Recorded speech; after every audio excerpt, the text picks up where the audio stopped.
My name is Jason, and today I'm going to explain the Rankine cycle.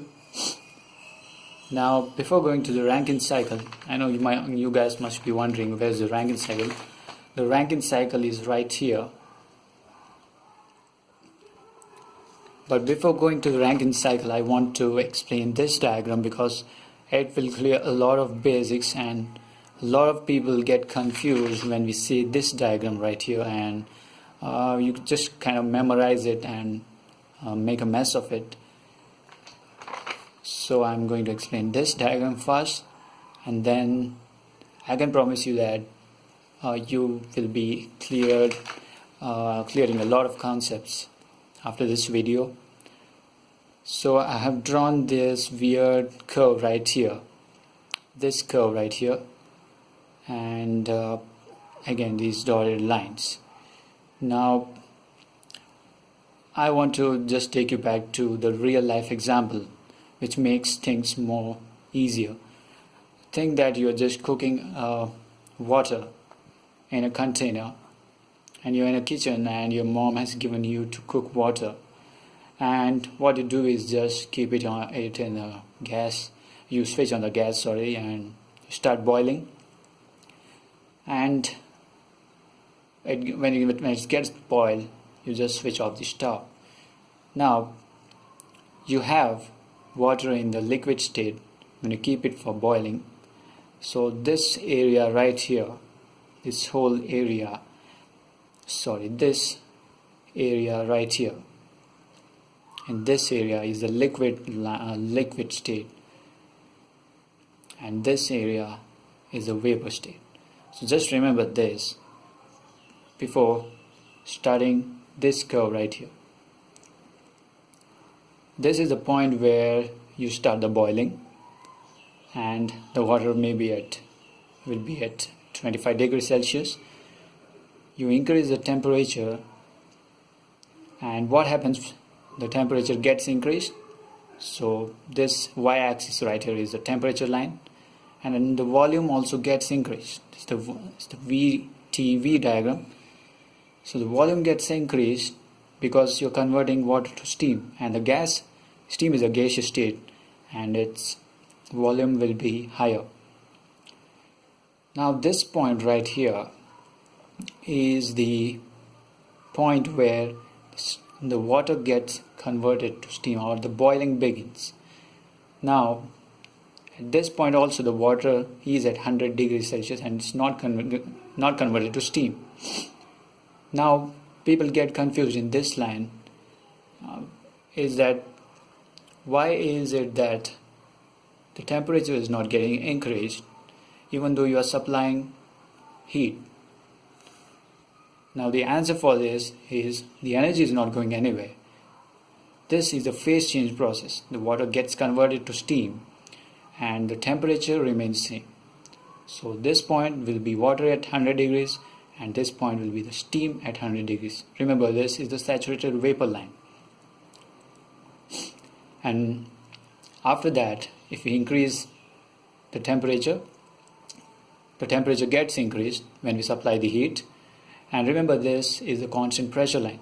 Now when we are boiling the water at home, you'll be boiling at 1 atmospheric.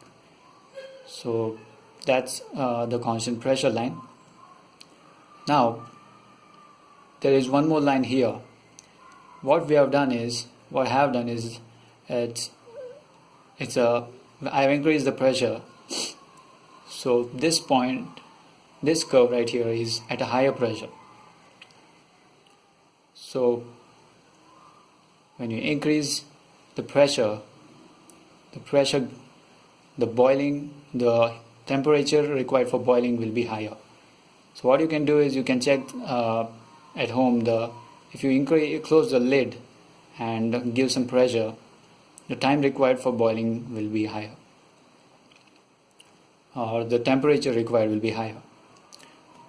So I hope it's clear, these two curves right here, because there is a similar curve in the Rankine cycle, which is the TS diagram. Fortunately, the TV diagram and the TS diagrams are the same, but I think this diagram is more, we can explain more because the volume gets increased and people get a little confused when they say this entropy term, because it's a very difficult to understand term in the point of thermodynamics point of view. But when you see in the form of chemistry or other things, it's just called the disorder in the system, disorder or randomness in the system. Before going to this curve also, I'll explain what a Rankine cycle is in this diagram. So the Rankine cycle starts at this point where we have a liquid, the water, and we increase the pressure to a higher pressure P2. Now this pump is just the pump that we use at our homes. We increase the pressure from P1 to P2. Now this liquid is sent to the boiler, which is nothing but a furnace, and then in the boiler you heat the water and the water gets converted to steam, and here, right here, you send this steam to the turbine. Now turbine rotates when you send the high pressure steam, and then you pass it to the condenser, which is nothing but a river. Now you can see the most of the power plants are located beside a river, because you need to cool the steam and get water back so that you can run the pump once again and you can have a cyclic process.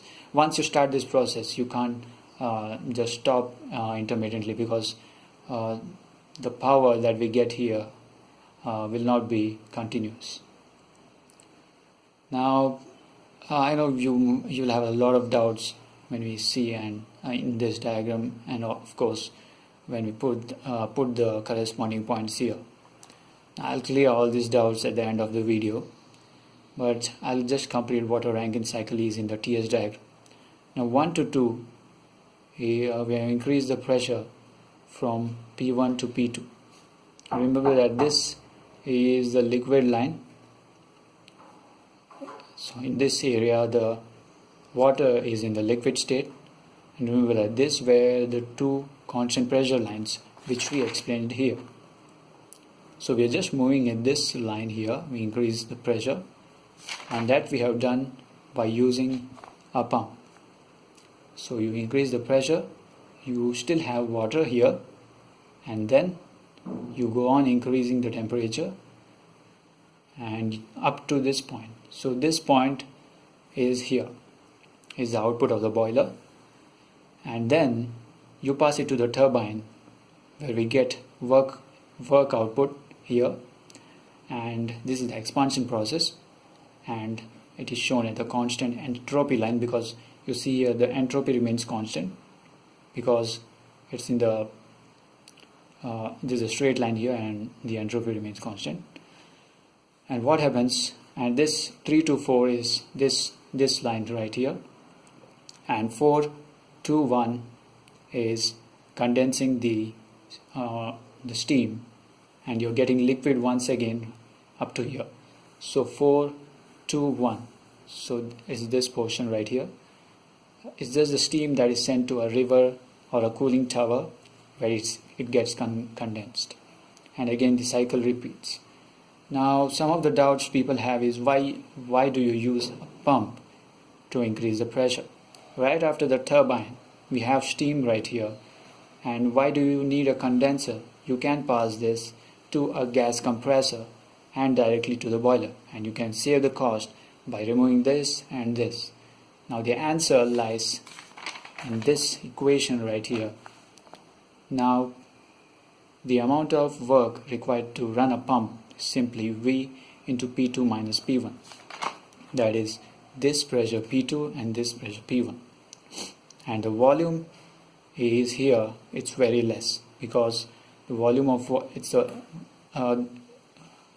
the water is in the liquid state right here, and the volume is very less, due to which the work required to run this pump right here is very less.